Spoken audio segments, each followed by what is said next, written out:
Bom dia, boa tarde, boa noite, sejam todos muito bem-vindos a mais um episódio do Biomedcast. Aqui quem fala é o Otávio. Biomedcast Entrevista. Hoje a gente está seguindo aqui com a nossa conversa dentro da HSM Expo 21 e trouxemos agora para falar com a gente Daniel Neves Forte, acertei? Para conversar um pouquinho com a gente sobre humanização, ética, bioética, muitos assuntos que estão muito em voga agora nesse momento que a gente está vivendo. Daniel, ele é médico intensivista, cuida de toda a parte de humanização dentro do Hospital Sírio-Libanês e eu acho que ele pode compartilhar um pouquinho do conhecimento, do trabalho dele com a gente, que é essencial para o momento que a gente vive. Seja bem-vindo, Daniel. Obrigado pelo momento, pelo tempo aí.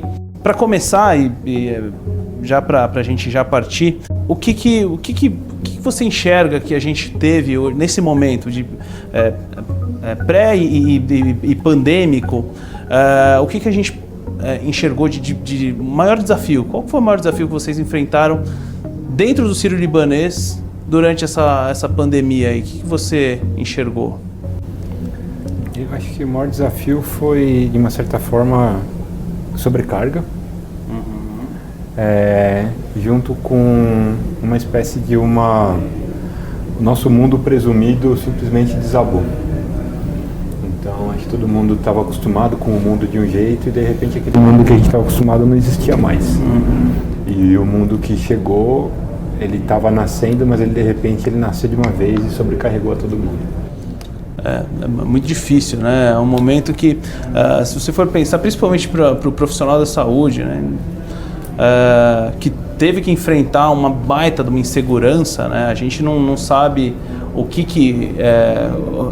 se o cuidado que a gente estava tomando, se era suficiente, se não era. Então, quais foram, assim, então esse foi o maior desafio. E quais foram as medidas que o Sírio tomou para tentar, de certa maneira, remediar esses... Eu acho que uma das primeiras coisas que aconteceu dentro do Sírio, que eu acho que foram fundamentais, foi a criação de um comitê de crise. E acho que isso foi também um dos maiores legados, na minha opinião, dessa pandemia. Porque nesse comitê de crise tinha do CEO o pessoal que estava, sei lá, cuidando da limpeza. Todo dia, 8 da manhã. E o que a gente viveu, o que a gente viu nisso foi uma agilidade de tomada de decisão que eu nunca tinha vivido em nenhum lugar da minha vida. E eu acho que isso, ao mesmo tempo, as decisões foram muito mais ágeis, foram muito mais acuradas, e acho que isso contribuiu ainda mais no movimento que a instituição já vinha de reduzir a distância de poder para a gente conseguir enfrentar desafio. Nesse sentido, é muito importante a gente saber quão é importante uma comunicação bem feita, né, assertiva, ter uma tomada de decisão também, né, e saber reconhecer alguma falha eventual que possa ter acontecido. E o que a gente tem também, assim, a gente enfrentou, já puxando um pouco mais para a bioética, essa questão de medicamentos, da autonomia do médico em poder prescrever tal ou tal medicamento. O que você viu aí nesse sentido, enquanto profissional médico mesmo? A autonomia de uma pessoa, o limite é a autonomia da outra. Certo. O que uma pessoa pode ou quer fazer, ela faça, mas ela não pode colocar em risco a vida do outro. Perfeito. Isso pessoas. Mas existe um cargo chamado médico que te dá algumas responsabilidades e alguns direitos diferentes. Você tem o direito de cortar a barriga de uma pessoa. Certo. Mas não é qualquer barriga, não é qualquer momento, não é qualquer coisa. Você tem esse direito de cortar a barriga de uma pessoa porque você tem algumas premissas e algumas responsabilidades. Uma responsabilidade fundamental é que você está agindo em beneficência sem buscar a beneficência do outro. Certo. Mas tem mais do que isso. Se permite que alguém faça isso no outro porque se entende que tem uma eficácia por trás.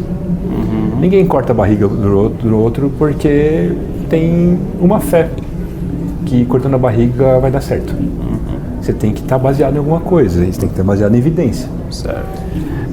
Sem esse embasamento, a medicina deixa de ser medicina. Fica indiferente de curandeirismo, por exemplo. Então, eu acho que a base da medicina, existe uma base de eficácia, que ela é científica. Sem essa base científica, a medicina ela é composta só de boas intenções, mas ela não se sustenta do ponto de vista ético só de boas intenções. Quem se sustenta de boas intenções são outras áreas do conhecimento humano, mas não a medicina. Então eu acho que o limite da autonomia do médico está no seu comprometimento com a técnica baseada em evidência. Então eu não consigo entender por que tem autonomia de prescrever um remédio sem comprovação e não prescrever, sei lá, uma outra coisa qualquer.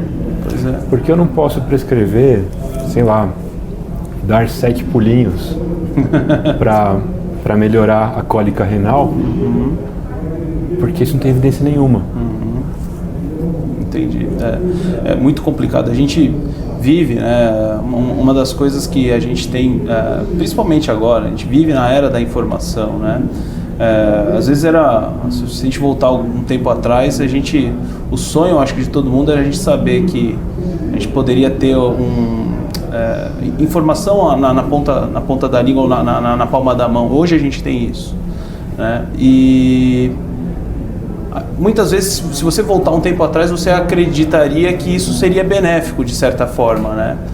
Hoje a gente vê, né, com tanto de informação errada que a gente recebe, principalmente nos principais meios de mensagens, aplicativos de mensagens que o pessoal se comunica mais, a gente tem uma grande massa de informação falsa sendo compartilhada.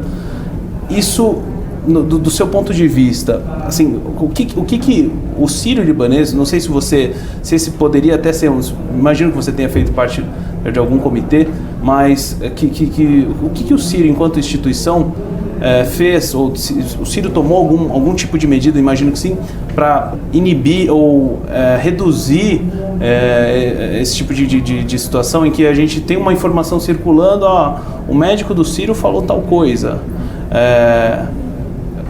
Como que o Sírio, enquanto instituição, fez para tomar as devidas medidas para evitar que isso se disseminasse de forma falsa, né? Alguma informação deturpada se espalhasse aí? Eu acho que isso depende do nível de atuação, tem várias medidas diferentes a serem tomadas.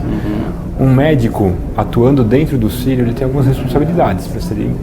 Então, assim, dependendo da conduta, ele pode ser chamado para depor ou para explicar condutas que não tenham tecnicamente nenhuma validade. Certo. Ou que sejam eticamente injustificadas. Esse é um nível. Eu acho que tem um outro nível que aí não é só com uma, entre aspas, pessoa física ou uma pessoa jurídica de um médico. Certo. Aí é o Sírio como instituição. Então, eu acho que um dos momentos em que eu tive envolvido numa situação aguda dessas foi no começo deste ano, 2021, quando começou uma discussão enorme na sociedade sobre compra privada de vacinas. Certo, perfeito. E aí, a diretoria do Sírio fez uma consulta ao Comitê de Bioética do Sírio, que eu tive a honra de presidir, e a pergunta era: o Sírio como instituição, seria ético comprar vacinas de forma privada? Isso foi em janeiro de 2021. O Comitê de Bioética, uma das grandes vantagens do Comitê de Bioética é que ele tem perspectivas de vários lados. Então não são só médicos, tem enfermeiro, tem psicólogo, tem jornalista, tem um teólogo, tem advogados.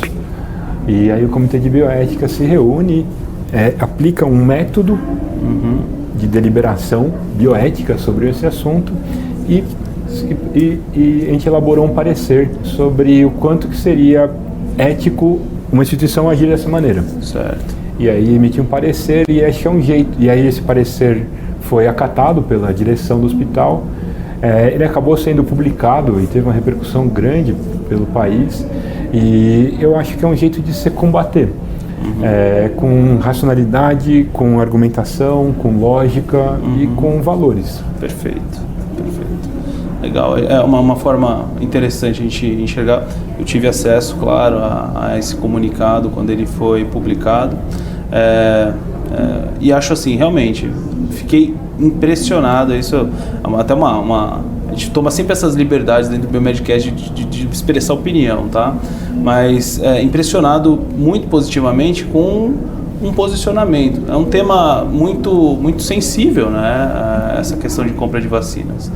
E acho que foi muito sábio da parte de vocês poderem fazer toda essa organização para poder emitir sim um parecer, né? Que seja baseado em tudo que a gente acredita e todas as decisões que a gente toma, né? Então, acho que a gente está aí com um pouquinho mais de tempo, é mais para uma palavrinha final. Você tem alguma coisa que você acha que algum recado ou alguma mensagem que você queira deixar para a gente trazer aí do que você acha que seria o futuro, ou se a gente tem alguma mudança que você vê nesse cenário que a gente tem agora, se isso, a gente fala muito disso, né, de ter um pós-pandemia. Qual que é a sua opinião a respeito disso? A gente vai viver um novo normal ou não? Ou esse normal vai se postergar? Eu queria saber um pouco da sua opinião a respeito disso.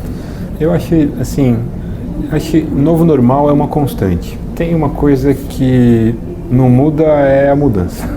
Exato. Agora, o que eu acho que essa mudança que a gente está vivendo agora, que é muito decorrente de novas tecnologias, especialmente na tecnologia de comunicação e interação entre humanos, eu acho que, na minha visão, o que ela está ressaltando é que a nossa comunicação interpessoal ela vai ser exigida cada vez mais. Ela é cada vez mais complexa. Ela cada vez, o bom senso dá menos conta do recado, porque o bom senso é baseado num senso comum construído na história, mas esta história não existe. Não existe.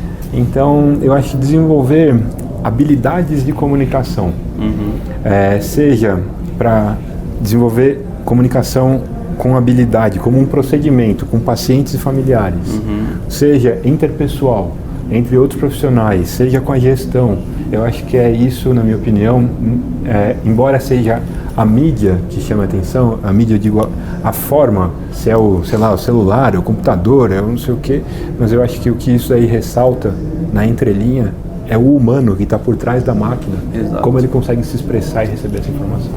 Exato. Que bacana. Bom, é isso, gente. Obrigado pelo seu download, obrigado pela sua audiência. Daniel, te agradeço imensamente aqui o seu tempo. Eu sei que é corrido demais para vocês aqui. No meio do evento, acabou de sair da palestra lá e veio aqui, ainda teve um tempinho para falar com a gente. Obrigado mesmo.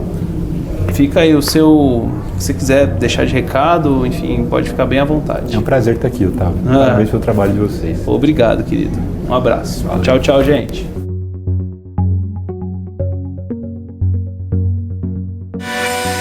Biomedcast Entrevista.